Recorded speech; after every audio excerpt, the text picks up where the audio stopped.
নমস্কার দর্শক বন্ধুরা, জীবনবাণী অনুষ্ঠানে আপনাকে স্বাগত জানাই। আমি জানি এই সময়টায় আপনার মতো আমাদের অনেক দর্শক বন্ধুরা অপেক্ষা করে থাকেন। আমার বিশ্বাস এই অনুষ্ঠানের মধ্যে আপনি উপকৃত হচ্ছেন। আসুন আমরা শুনি ঈশ্বরের বাক্য আজ আমাদেরকে কি জানাতে চায়।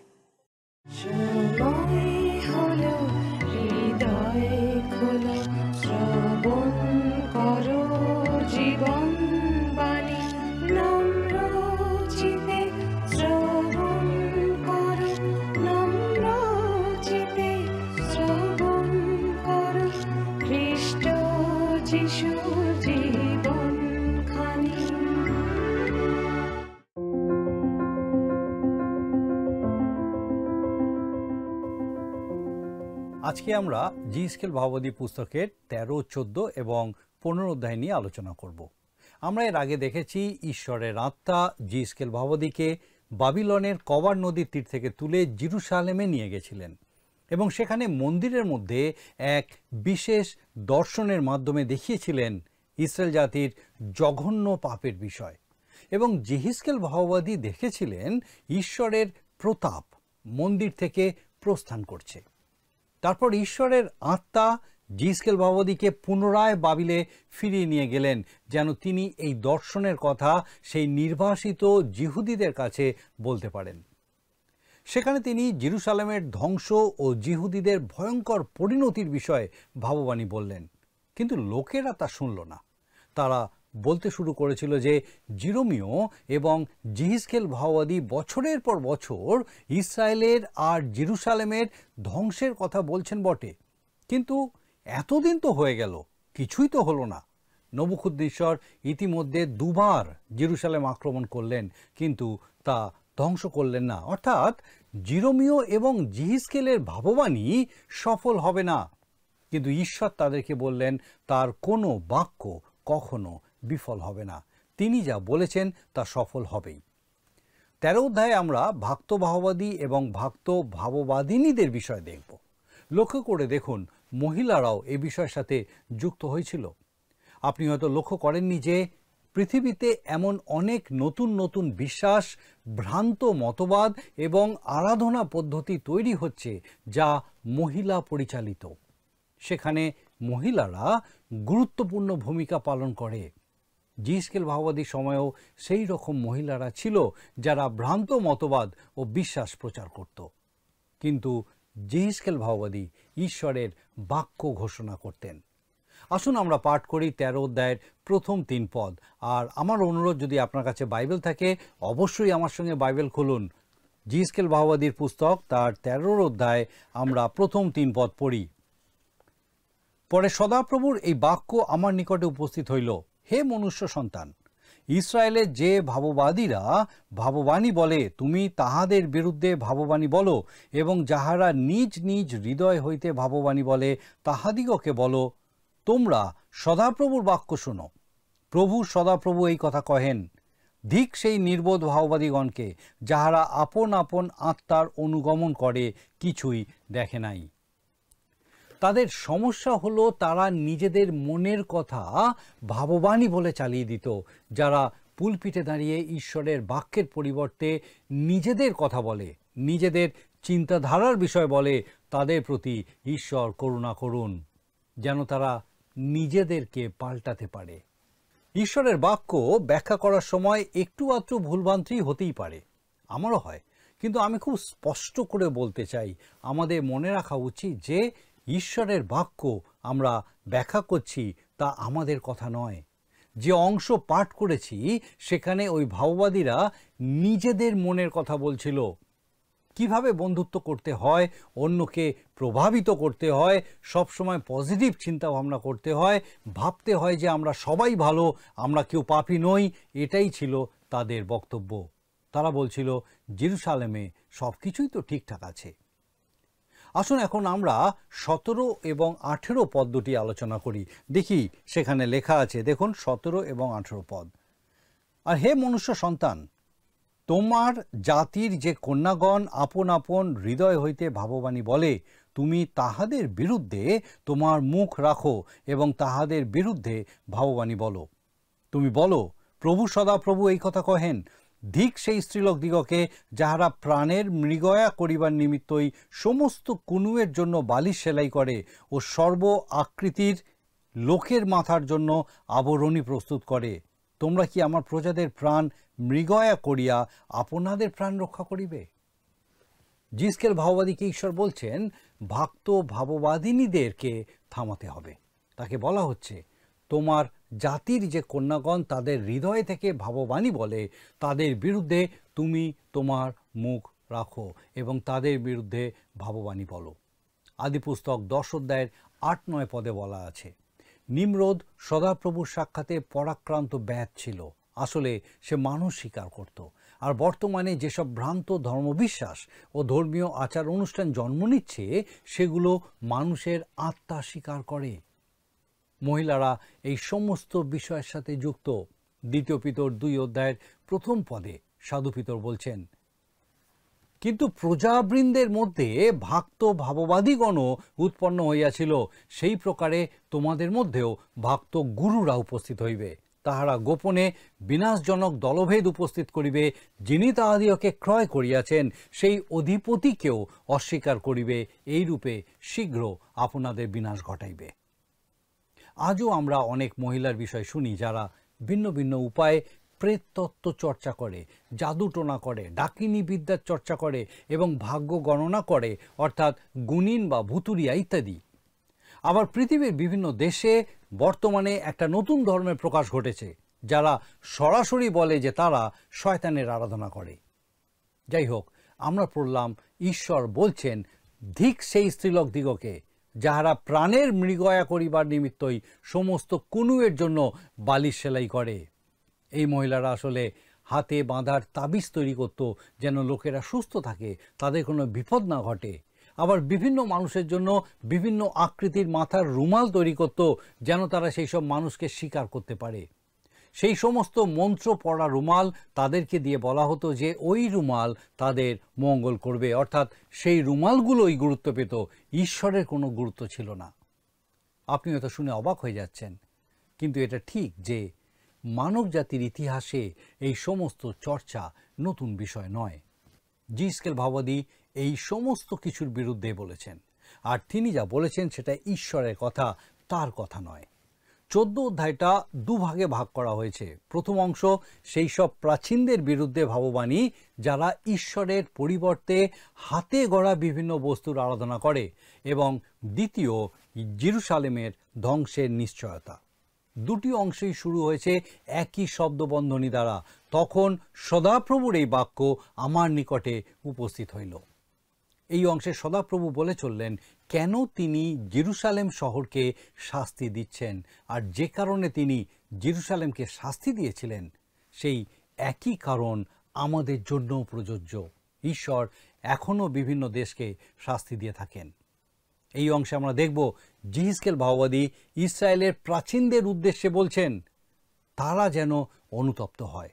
পুরাতন নিয়ম এবং নতুন নিয়মে বারবার দেখা যায় ঈশ্বর তার লোকদেরকে অনুতপ্ত হওয়ার বার্তা দিয়ে থাকেন, বিশেষত যারা বলে যে তারা ঈশ্বরের লোক। জিহিজকেল ভাববাদীর বার্তা ছিল অনুতপ্ত হও আর ঈশ্বরের প্রতি ফিরে আসো। আসুন আমরা 14 অধ্যায়ের প্রথম পদটা পাঠ করি। জিহিজকেল ভাববাদীর পুস্তক 14 অধ্যায় প্রথম পদ। পরে ইসরায়েলের জন্য কতক প্রাচীন আমার নিকটে আসিয়া আমার সম্মুখে বসিল। ইসরায়েলের কয়েকজন প্রাচীন লোক জিহিজকেল ভাববাদীর কাছে এলো যেন তারা কত ধার্মিক ব্যক্তি। তারা এমন ভাব করলো যেন তারা জিহিজকেল ভাববাদীর কথা শুনতে চায়, ঠিক যেমন আজকের দিনে অনেকেই বাইবেল হাতে করে চার্চে যায়, দেখাতে চায় যে তারা প্রভুর কাজ করতে চায়। 2 এবং 3 পদে লেখা আছে, আসুন আমরা পড়ি 2 এবং 3 পদ। তখন সদাপ্রভুর এই বাক্য আমার নিকটে উপস্থিত হইল, হে মনুষ্য সন্তান, ওই লোকেরা আপন আপন পুত্তলিকে আপন আপন হৃদয়ে উঠিতে দিয়াছে ও আপন আপন দৃষ্টির সম্মুখে আপনাদের অপরাধজনক বিঘ্ন রাখিয়াছে। আমি কি কোনো মতে উহাদিওকে আমার কাছে অনুসন্ধান করিতে দিব? আসলে সেই প্রাচীন লোকেরা জিহিজকেল ভাববাদীকে বলতে চাইছিল, ভাই জিহিজকেল, আমরা কিন্তু হাতে গড়া বস্তুর আরাধনা করি না। হয়তো তারা নিজের হাতে কোনো মূর্তি তৈরি করেনি। ঈশ্বর বলছেন যে তারা তাদের হৃদয়ে সেই সব মূর্তি রেখে দিয়েছেন। বাইবেলের একটি বিশেষ চরিত্র সিমসন, সেও দেখাতে চেয়েছিল যে সে ঈশ্বরের লোক এবং মাঝে মাঝে ঈশ্বরের আত্মা তার উপরে আবির্ভূত হতো। তার ক্ষমতার উৎস ছিল পবিত্র আত্মা, তার মাথার চুল নয়। কিন্তু ক্রমে সে ঈশ্বরের আদেশ ভুলে গেল, আর ঈশ্বরের আত্মা যে তাকে ত্যাগ করেছে সেটা সে বুঝতে পারল না। সে পাপের সাথে খেলা করতে শুরু করেছিল, আবার ভাবত যে সে ঈশ্বরের লোক। লেবীয় 5:17 লেখা আছে, আর যদি কেহ সদাপ্রভুর আজ্ঞা নিষিদ্ধ কোনো কর্ম করিয়া পাপ করে, তবে সে তাহা না জানিলেও দোষী, সে আপন অপরাধ বহন করিবে। ঈশ্বর বলছে কেউ যদি না জেনেও পাপ করে সেও দোষী হবে। আজও লোকেরা পাপের মধ্যেই ডুবে আছে, ঈশ্বরের আজ্ঞা লঙ্ঘন করে চলেছে, আবার নিয়মিত উপাসনায় যোগও দিচ্ছে। তারা ভাবছে তারা বেশ আছে, কিন্তু মনে রাখবেন তারা এইভাবে পার পেয়ে যাবে না। ঈশ্বরের বিচার অবধারিত। তারা ধর্মীয় রীতিনীতি সব মেনে চলছে, কিন্তু বাস্তবে তাদের মনের মধ্যে, তাদের হৃদয়ের মধ্যে ঈশ্বর ছাড়া অন্য কিছু বাস করছে। জিএসকেল ভাওবাদীকে ঈশ্বর বললেন, ওই লোকেরা ভণ্ড। তারা দেখাচ্ছে যে তারা তার কথা শুনতে এসেছে, কিন্তু তারা তা শুনতে আসেনি, বরঞ্চ তারা তার ক্ষতি করতেই এসেছে। তাই ঈশ্বর জিএসকেল ভাওবাদীকে বললেন, জিএসকেল ভাওবাদী তার 14 আসুন আমরা 4 পদটা পড়ি।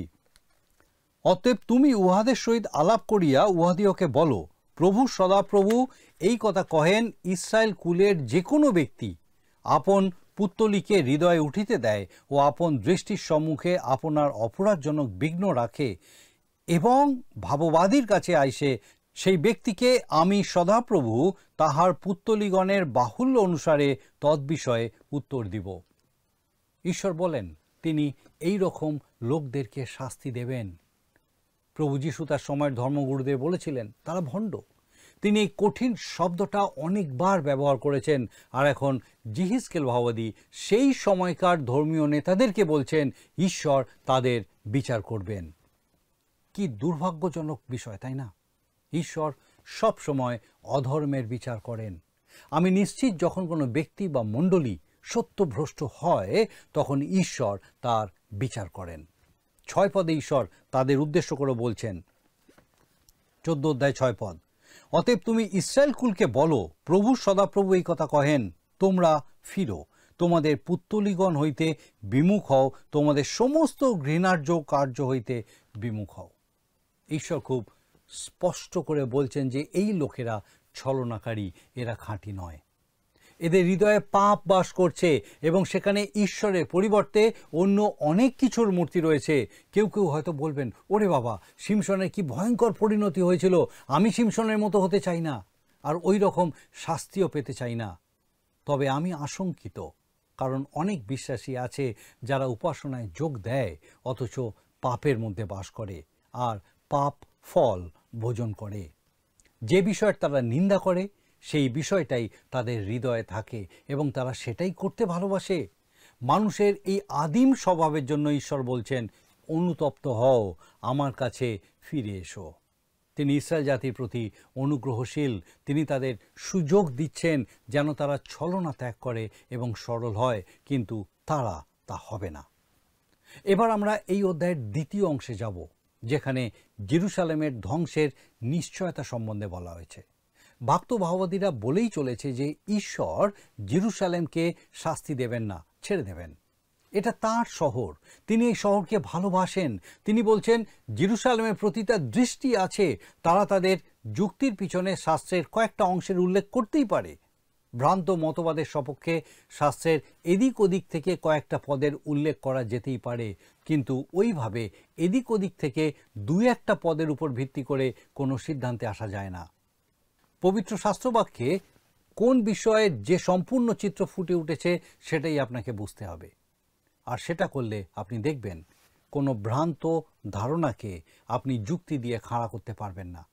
ওই ভাববাদীরা মিথ্যা ভাববাণী বলেছিল। ঈশ্বর বলছেন জেরুসালেমের বিচার সন্নিকট, তাকে শাস্তি পেতেই হবে। আসুন পাঠ করি 14:12 এবং 13 পদ। পরে সদাপ্রভুর এই বাক্য আমার নিকটে উপস্থিত হইল, হে মনুষ্য সন্তান, কোন দেশ সত্য লঙ্ঘন দ্বারা আমার বিরুদ্ধে পাপ করিলে যখন আমি তাহার বিরুদ্ধে আপন হস্ত বিস্তার করি, তাহার অন্যরূপ যষ্টি ভাঙিয়া ফেলি ও তাহার মধ্যে দুর্ভিক্ষ প্রেরণ করিয়া তথাকার মনুষ্য ও পশু উচ্ছিন্ন করি।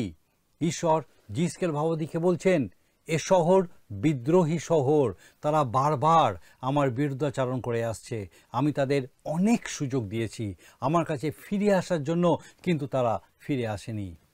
ঈশ্বর খুব নির্দিষ্টভাবে বলছেন যে তাদের শাস্তি পেতেই হবে, কোনোভাবেই তারা শাস্তি এড়াতে পারবে না। 14 পদে তিনি জোর দিয়ে বলছেন, দেখুন লেখা আছে 14 পদ, তখন তাহার মধ্যে যদি নোহ, দানিয়েল ও ইয়োব এই 3 ব্যক্তি থাকে, তবে তাহারা আপন আপন ধার্মিকতায় আপন আপন প্রাণ মাত্র রক্ষা করিবে, ইহা প্রভু সদাপ্রভু কহেন। যদি সেই সময় জেরুসালেমে নোহ থাকতেন, তাহলে তারা নোহর কথাও শুনতো না। একবার ভাবুন, নোহ থাকলে তিনি তাদেরকে কি সাবধানবাণী শোনাতেন? নোহের সময় লোকেরা নোহের কথা শোনেনি। সুতরাং নোহ যদি জেরুসালেমে থাকতেন, তাহলে জেরুসালেমের লোকেরাও তার কথা শুনতো না। নোহের জাহাজের ধ্বংসাবশেষ নিয়ে অনেকের অনেক কৌতূহল আছে, কিন্তু আমার একটা প্রশ্ন আছে, নোহের জাহাজের ধ্বংসাবশেষের আবিষ্কার কি বিশ্বাসীর সংখ্যা বাড়িয়ে দিয়েছে? যদি স্বয়ং নোহ আজকে উপস্থিত থাকতেন, তাহলে কি সবাই নোহর কথা শুনতো? আমার মনে হয় আজও তারা নোহকে নিয়ে ঠাট্টাই করত। জেরুসালেমের লোকেরা নোহর কথাও শুনতো না, দানিয়েলের কথাও শুনতো না, কিন্তু নবুখুদ্নেছর দানিয়েলের কথা শুনেছিলেন। বলা যায় পৃথিবীর প্রথম সম্রাট নবুখুদ্নেছরের রাজসভায় দানিয়েলের স্থান হয়েছিল প্রধানমন্ত্রী রূপে। বাবিলের লোকেরা দানিয়েলকে চিনত এবং তারা জানতো যে দানিয়েল ঈশ্বরের লোক। ঈশ্বর বলছেন, তৎকালীন জিহুদিরা নোহর কথা, দানিয়েলের কথা এবং ইয়োবের কথাও গ্রাহ্য করত না।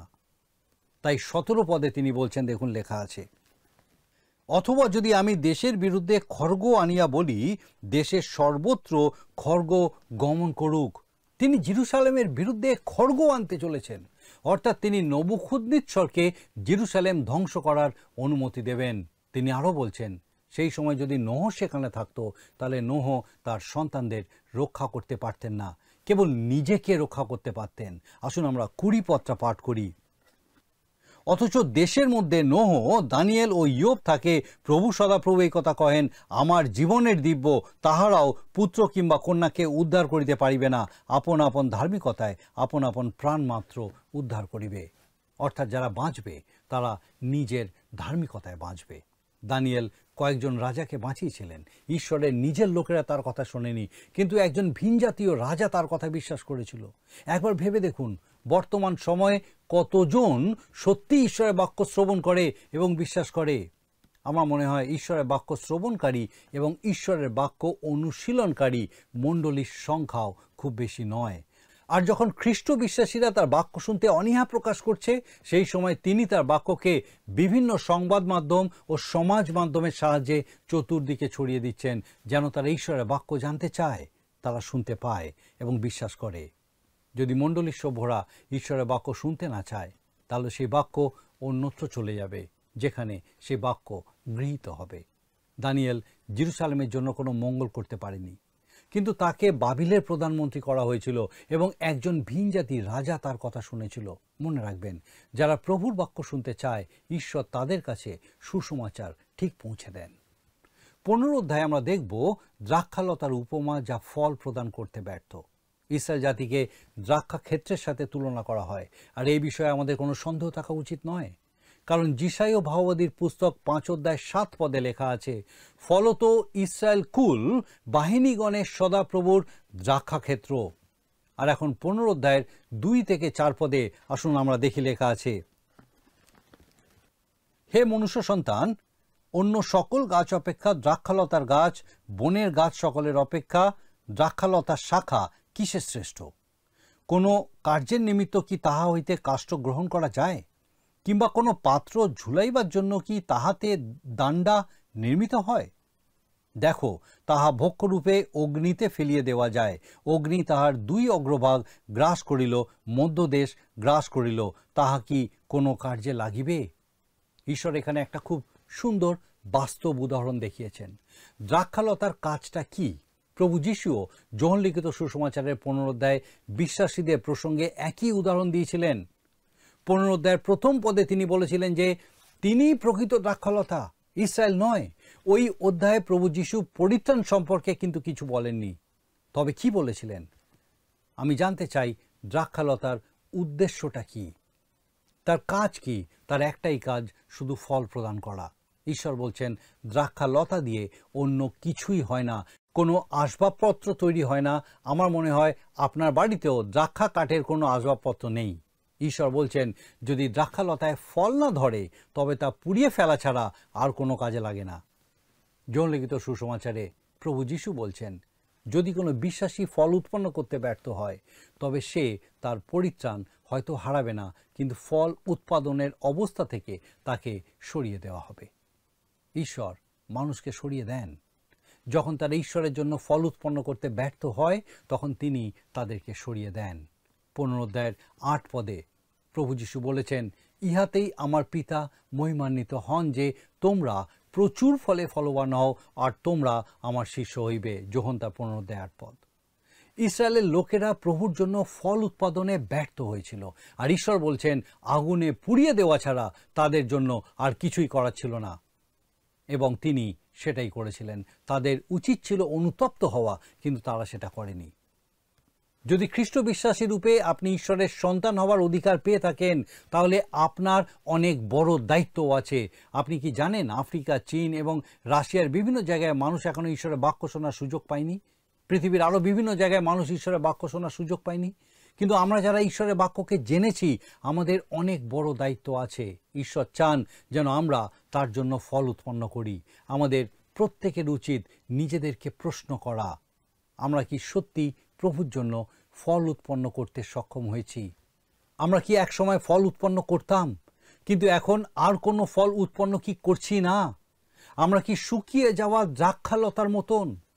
ঈশ্বরের কাছে আমার প্রার্থনা যেন তিনি আমাদের প্রত্যেককে আশীর্বাদ করেন আর আমরা সেই শেষ দিন পর্যন্ত তার জন্য ফল উৎপন্ন করতে পারি। আমার বিশ্বাস আজকের এই অধ্যয়নের মধ্যে দিয়ে, ঈশ্বরের বাক্যের এই জীবন্ত বাক্যের আলোচনার মধ্যে দিয়ে নিশ্চয়ই ঈশ্বর বিশেষভাবে আপনার সঙ্গে কথা বলেছেন। আসুন আমি প্রার্থনায় যাবার আমি চাইব এই সময় আপনি আমার সঙ্গে যোগ দিন। আসুন প্রার্থনা করি। মঙ্গলময় পিতা, তোমার ধন্যবাদ, তোমার স্তুতি করি যে তুমি তোমার জীবন্ত বাক্য দ্বারা আমাদেরকে সাবধান করো, সেই সচেতনতা আমাদের মধ্যে নিয়ে এসো যেন পিতাগো আমরা তোমার জীবন্ত বাক্য অনুযায়ী জীবনযাপনের মধ্যে দিয়ে তোমার গৌরব করতে পারি। পিতাগো প্রার্থনা করি আমাদের প্রত্যেক দর্শক বন্ধুকে বিশেষভাবে তোমার পবিত্র আত্মার পরাক্রমে তোমার এই জীবন্ত সত্যে আরও উত্তর উত্তর বেড়ে উঠতে সাহায্য করো। যেন পিতা সেই প্রত্যেক আত্মা প্রাণ, সেই প্রত্যেক জীবন পিতাগো তোমার জন্য ফল উৎপাদনে সক্ষম হয় এবং সেই ফলের মধ্যে দিয়ে যেন শুধু তোমারই নাম গৌরবান্বিত, উচ্চকিত, মহিমান্বিত হয়। আমাদের প্রত্যেক দর্শক বন্ধু, তাদের পরিবার পরিজন প্রত্যেককে তোমার পবিত্র আত্মার সুরক্ষায় সুরক্ষিত রাখো, সুস্থ রাখো, সুরক্ষিত রাখো, তোমার অনুগ্রহ করুণায় পূর্ণ রাখো এবং তোমাতে বেড়ে উঠতে সাহায্য করো। তোমার যিশু নামে ভিক্ষা দয়া করে শ্রবণ ও গ্রহণ করো। আমেন।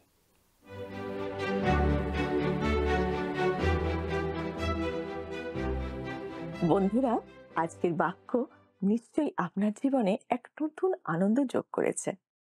ভোরের আলো ফোটার সাথে সাথে যেমন পাখিরা আনন্দে কলতান শুরু করে, আমার মনে হয় ঈশ্বরের বাক্য শ্রবণ করলে আমাদেরও প্রাণ আনন্দে মেতে ওঠে।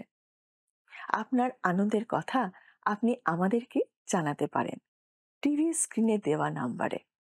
আমরাও আপনার সাথে প্রভুতে আনন্দ করব। এখন শুনে নি আজকের দিনের প্রশ্ন।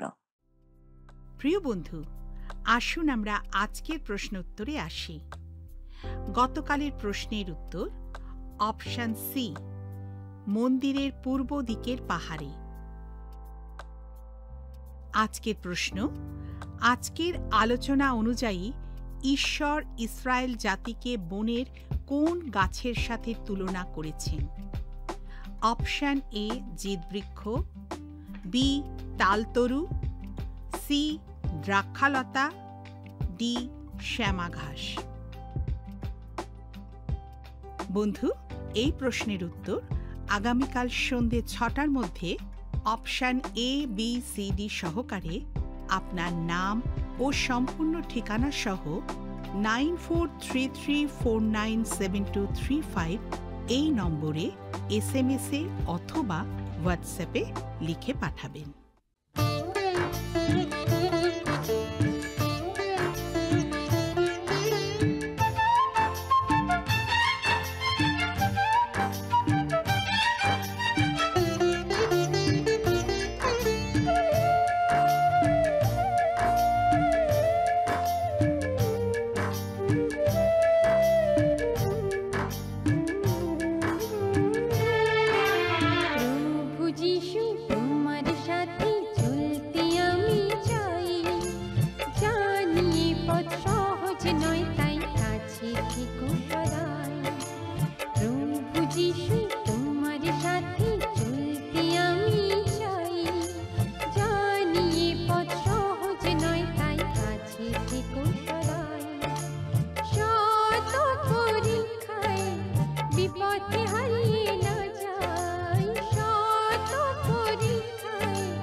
যদি আপনার এই অনুষ্ঠান ভালো লেগে থাকে তাহলে এই নম্বরে একটি মিসড কল করুন। তাহলে আপনি পরের বারের বিজয়ী হতে পারেন।